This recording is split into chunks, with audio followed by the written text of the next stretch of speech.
Portugal já escolheu. Um novo ciclo político começa agora. O que vem depois das eleições? Aceda à informação que não cabe numa manchete.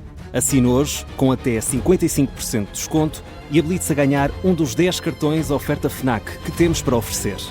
Tudo em observador.pt. Vamos às notícias.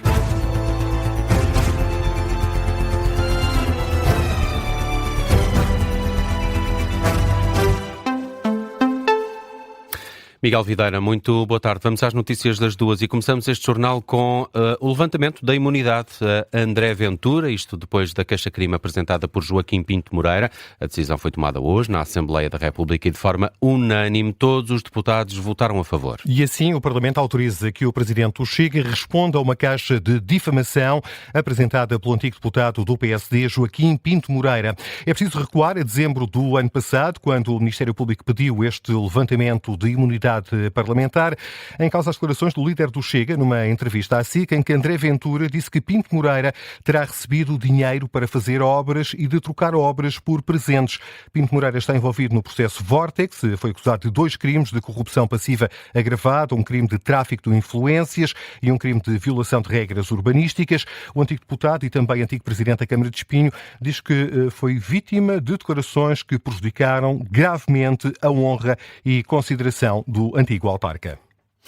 O rei Filipe VI agradece a energia, sabedoria e coração que Marcelo Rebelo de Sousa dedicou à relação de Portugal com a Espanha. Uma declaração feita à margem do almoço oferecido pelo monarca espanhol ao Presidente da República de Portugal no âmbito da última visita do ainda chefe de Estado ao país vizinho. Visita de 2 dias que termina hoje. Marcelo Rebelo de Sousa também fez uso da palavra, primeiro em castelhano, para dizer que os 2 países da Península Ibérica partilham o mesmo futuro. Hoy y cada vez más en el futuro, Portugal y España están unidos para aumentar su escala y así poder competir mejor a nivel global. Y así también defender mejor la orden internacional basada en reglas, en el derecho internacional. Se dice en mi país que el futuro pertenece a Dios. Yo creo que el futuro nos pertenece también.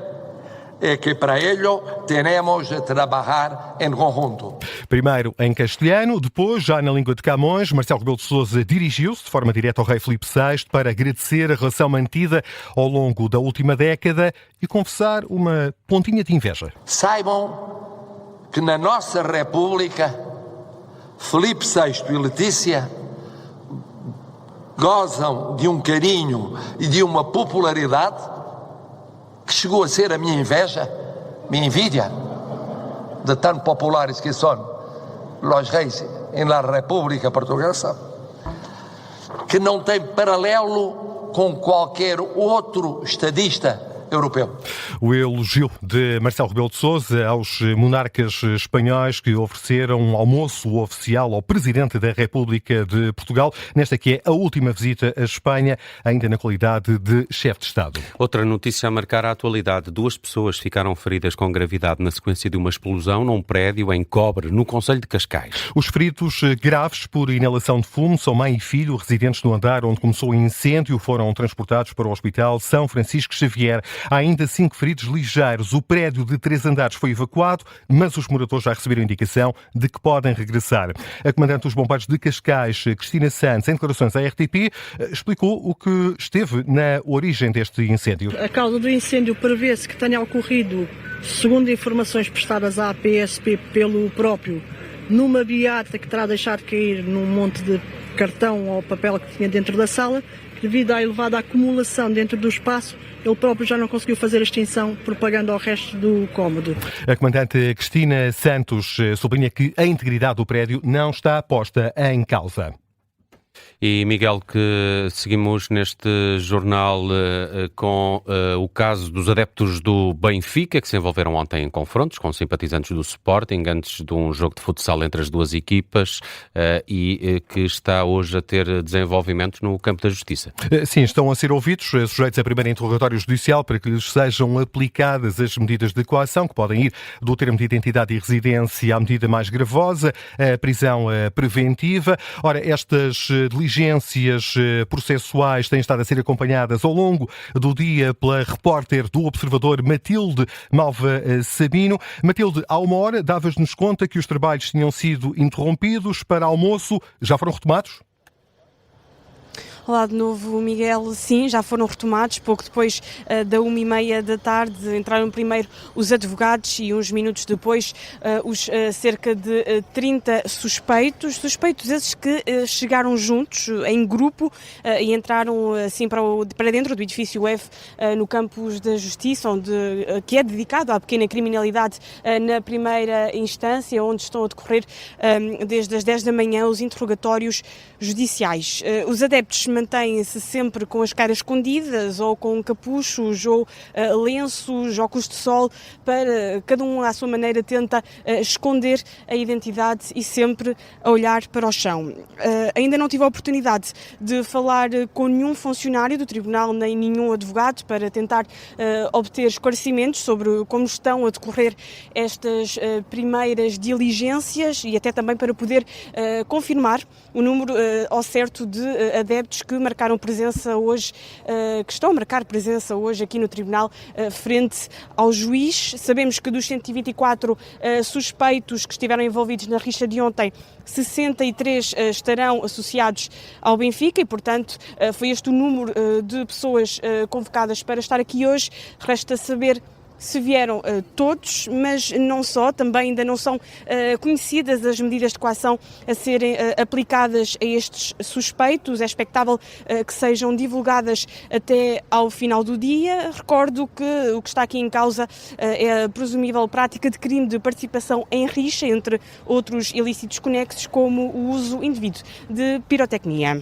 Matilde Malva Sabino é jornalista do Observador a acompanhar estes primeiros interrogatórios judiciais, como a Matilde aqui referiu. Hoje são os adeptos do Benfica, na próxima segunda-feira serão os simpatizantes do Sporting que vão ser sujeitos a primeiro interrogatório judicial. Dentro das 4 linhas, o Benfica defronta amanhã o Aves. José Mourinho confessa que os últimos dias não têm sido fáceis. Por causa do alegado caso de racismo que envolveu o jogador encarnado Gianluca Prestiani e Vinícius Júnior do Real Madrid no jogo da Liga dos Campeões desta terça-feira. O técnico das Águias, em declarações ao canal do clube, considera que a partida de amanhã contra o Aves é importante, pois claro, e sublinha esta ideia. Os últimos dias têm sido desafiantes sob o ponto de vista psicológico.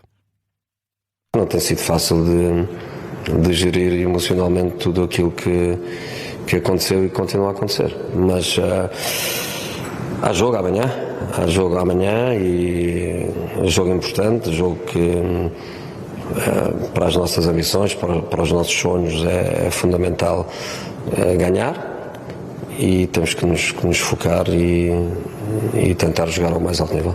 José Mourinho aqui a dizer que não têm sido particularmente fáceis os últimos dias, tendo em conta o ambiente criado em torno da equipa do Benfica por força desse caso de alegado racismo na última partida da Liga dos Campeões frente ao Real Madrid. O Sporting joga amanhã, visita o Moreirense. O treinador dos Leões diz que está mais focado em ganhar do que em jogar bonito. Num regresso a uma casa por onde já passou como técnico, Rui Borges diz que a equipa do Moreirense é bastante competitiva, sublinha as dificuldades que tem criado aos chamados clubes grandes. Quanto às vitórias à tangente com golos nos minutos finais, tem sido frequente nas últimas partidas, o treinador leonino diz que não se importa se for assim até ao final do campeonato. A mim satisfaz-me ganhar. Claro que jogar bem é certo e nós temos mantido uma qualidade de jogo boa, acima de tudo. Agora não vamos ganhar sempre 3-4-0, não. Se ganhar 1-0 até ao fim não me chatei. E aos 90 minutos, aos 93, não há problema nenhum e vocês podem continuar a perguntar e o Sporting outra vez aos 90.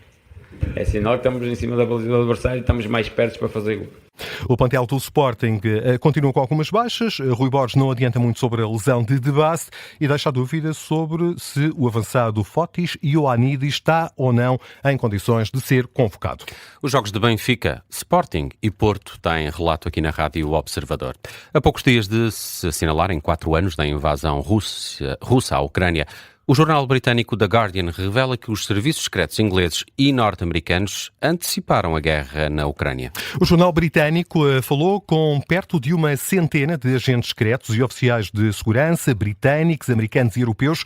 O artigo revela, Martim Madeira, o ceticismo da Ucrânia e da Europa aos alertas americanos nos meses que antecederam a invasão russa. Tudo começa em novembro de 2021 com uma chamada telefónica. O então diretor da CIA, William Burns, é enviado por Joe Biden a Moscovo para avisar Putin de que os Estados Unidos sabiam da invasão que estava a ser planeada e que poderia ter consequências desastrosas tanto economicamente como politicamente. Ora, Putin ignorou as afirmações de Burns e o então diretor da CIA avisou o presidente russo de que um porta-aviões americano estava no Mar Negro e conseguia atingir a localização de Putin facilmente. Depois dessa conversa, Burns volta de Moscovo para falar com Biden, onde avisa o presidente americano de que a guerra viria. Mas, Martim, como é que os serviços secretos americanos souberam dos planos de Vladimir Putin? De acordo com o Guardian, a CIA julga que os planos de Putin começaram no início de 2020 e descobriram, através de imagens satélite, vários movimentos de tropas considerados suspeitos, cuja única razão apenas poderia ser preparar uma guerra. Imagino que a Ucrânia tenha sido avisada.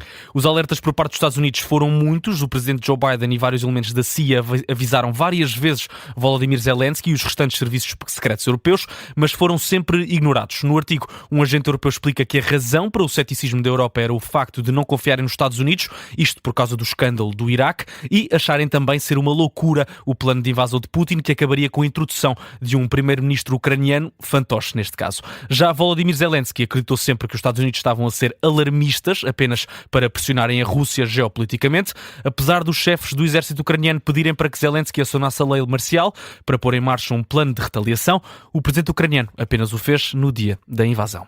Jornalista Martim Madeira, com o resumo deste artigo publicado pelo jornal britânico The Guardian, explica como os serviços secretos americanos e britânicos descobriram os planos de Putin para invadir a Ucrânia muito antes da invasão e como a Europa e Kiev ignoraram esses avisos. Temos mais notícias com o Miguel Videira na Rádio Observador às 2h30.